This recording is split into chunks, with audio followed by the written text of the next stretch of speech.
এক গ্রামে এক পরিশ্রমী চাষি বাস করত। তার ছিল একটি ছোট্ট পুকুর, যেখানে সে মাছ চাষ করত। একদিন সে ভাবল, পুকুরে কাঁকড়া রাখলে ভালো হবে।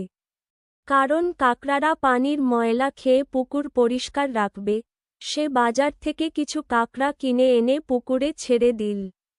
কয়েকদিন পর চাষি দেখতে গেল, কাঁকড়াগুলো কি করছে। কিন্তু সে হতাশ হল। কাঁকড়ারা একদম অলস। তারা কিছুই করছিল না। চাষি ভাবল, এভাবে চললে তো পুকুর নোংরা হয়ে যাবে। তাই সে কাঁকড়াগুলোকে একটা খোলা ঝুড়িতে রেখে বাজারে বিক্রি করতে গেল। বাজারের এক লোক জিজ্ঞেস করল, তুমি ঝুড়ি ঢেকে রাখোনি কেন? কাঁকড়াগুলো তো পালিয়ে যেতে পারে। চাষি হেসে বলল, ওরা কখনো পালাতে পারবে না। যদি এক কাঁকড়া উপরে ওঠার চেষ্টা করে, তাহলে অন্য কাঁকড়ারা তাকে টেনে নিচে নামিয়ে দেবে। ঠিক তাই হলো।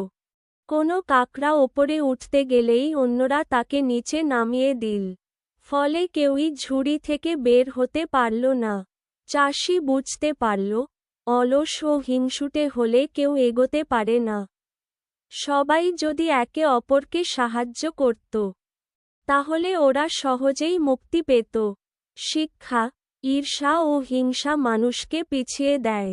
একে অপরকে সাহায্য করলেই সবাই এগিয়ে যেতে পারে।